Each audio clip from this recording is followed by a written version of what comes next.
Ang Philippines ay ang pinakamalaking Catholic country sa Asia. Majority tayo. Ang isa pang maliit na country na majority din na Catholics ay ang Timor-Leste, although maliit lang sila. 60% ng Catholics sa Asia ay nasa Pilipinas, kaya napakalaki na. All over the world, tayo ang pangatlo na largest country following Brazil and Mexico. Kaya ang bisita ng ating Santo Papa, napakaganda kasi para siya isang tatay na bumisita sa kanyang pamilya, sa kanyang mga anak. Noong unang panahon pa, nung bata pa siyang Jesuita, gusto niya na pumuntang Asia. Kaso hindi siya nabigyan ng ganung pagkakataon. Kaya ngayon, ayan, may chance na siya pumuntang Korea, pupuntang Sri Lanka at sa Pilipinas.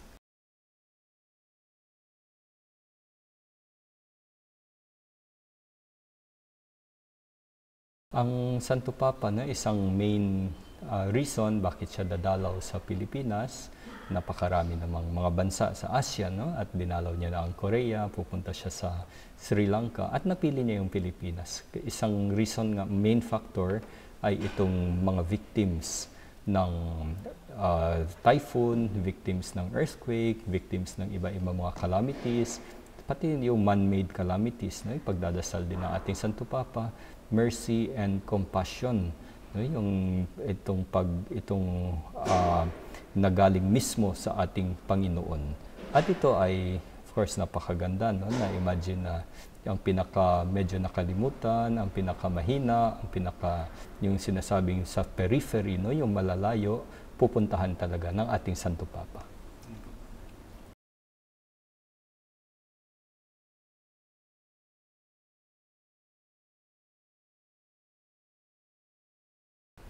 Ang attention kasi ng international community and of course yung ating national community din, ang sa government, ang sa simbahan, nakatutok talaga, no, sa mga victims nitong mga typhoons, pati na rin sama natin victims ng mga earthquake, ng mga ibang calamities, at lahat sila ay of course naghihintay hindi lamang sa tulong na physical, tulong na material, na mga pagkain, mga pera, mga livelihood, no? At tuloy-tuloy na dumadating yan. At kung tutuusin, kahit wala pa yung Santo Papa, dumadating na napakarami na ring tulong. Palagay ko ang pagkakaiba pagdating ng Santo Papa ay lalong mapalakas, no? itong willingness na tumulong sa isa't isa, itong mas maging organized, mas sana naman madala din hindi lamang sa mga centers, sa mga towns na malalaki, kundi sana ay umabot doon sa pinakadulo. Kasi nga kung yung Santo Papa galing pa nga sa Vatican, galing pa dito sa Rome, no, pupunta sa Philippines, how much more sana yung mga nasa Pilipinas na aabot din doon sa pinakadulong sulok ng Pilipinas.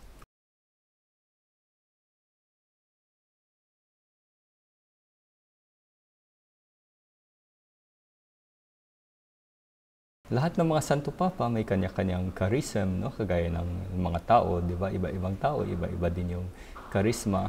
At ganun din sa mga Santo Papa. Si Pope John Paul, ganun, no? Talagang pumunta din siya sa buong mundo, ang dami niya rin na-touch ng mga buhay. Si Pope Benedict din, ang dami niya rin napuntahan. Pope Benedict, ang dami niya rin nasulat, no? Ng mga libro. Kung makita niyo yung collection niya ng mga sulat ni Pope Benedict, talagang napakarami. Si Pope Francis, yung charism niya ay yung sabi niyo nga, no? Yung simplicity, humility, at ito ay na-echo na rin sa amin mga kaparian.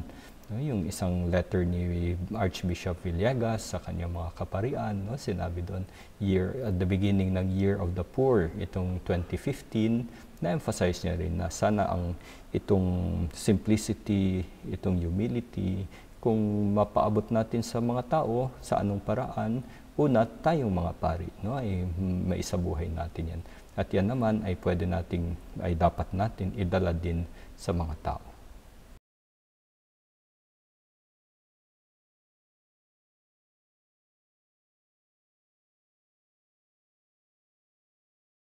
Yung ating Santo Papa, mula nung naging Pope siya, paulit-ulit itong tema ng mercy and compassion. No? At napakaganda kasi sa perspective, hindi lamang ng isang tao na siya yung nagbibigay ng mercy, siya nagbibigay ng compassion, kundi sa tao na tumatanggap ng mercy and compassion.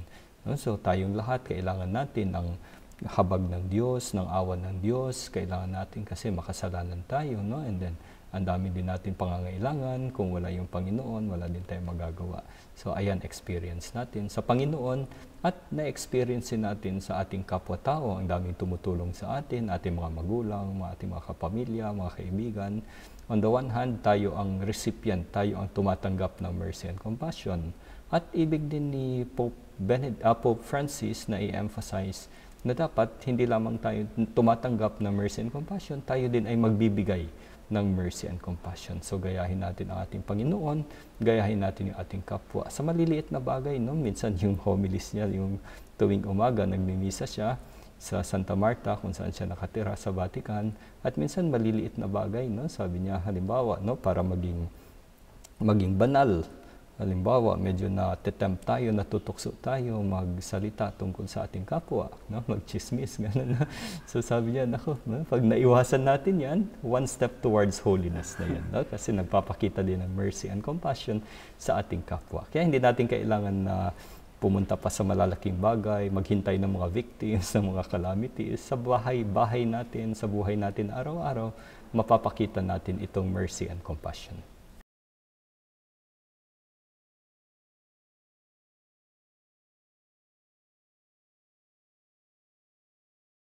O lahat tayo, no? Kasi nga, minsan nakikita natin yung Santo Papa, nagsasalita, ang daming nakikinig sa kanya.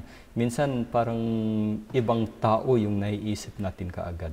Sana tayo mismo, no? Ako mismo ay humingi nitong mercy, itong habag sa Panginoon, sa aking mga kasalanan, sa aking mga maling nagawa, sa aking mga pagkukulang, sa mga mabubuting bagay na hindi ko nagawa o nagawa ko man kaso medyo kulang ng konti, no? Kulang yung aking enthusiasm.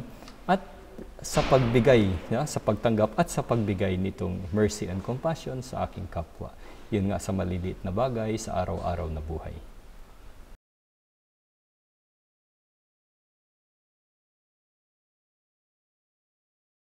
Sa palagay ko, una sa lahat, medyo speechless, no? Kasi hindi mo yan din na-experience ko kay Pope Benedict, no? Naka-experience ako yung talagang 3 lang kami doon, nakausap, although mabilis, 1 minute, 2 minutes lang yata, no? Talagang speechless ka talaga. Pati kay Pope John Paul II, no? Nagkaroon din ako ng chance to greet him, mabilis lang, 15 seconds, no? So pag ganun, speechless ka talaga. No?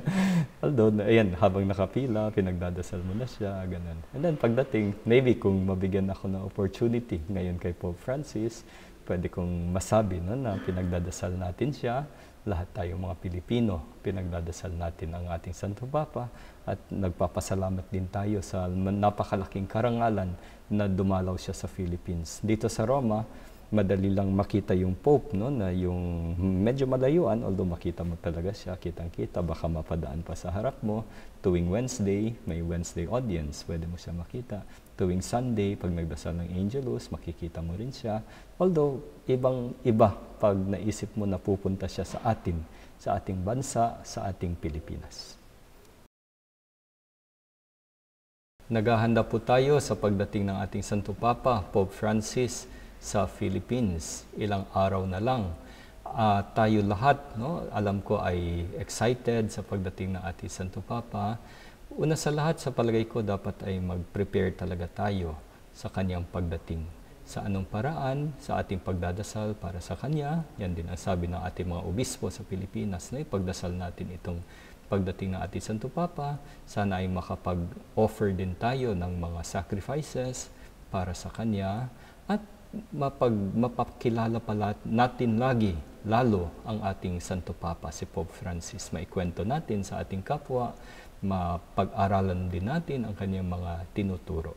At ang tinuturo niya, ito din ang turo ng ating Panginoon, ang nasa Biblia. Sana mapalalim din natin ang ating kaalaman tungkol sa Biblia, ang turo ng simbahan na itinatag ng ating Panginoon. Sana ay mapalalim din natin yung mga catechesis, no? Yung mga alam na natin dati na baka nakalimutan na natin, no? Mga 10 Commandments, mga 7 Sacraments, mga basic na basic. Kaya kami dito sa Colegio Filipino, pinagdadasal din namin kayong lahat. Hindi kami lahat makapunta sa Pilipinas, kaya swerteng-swerte kayo.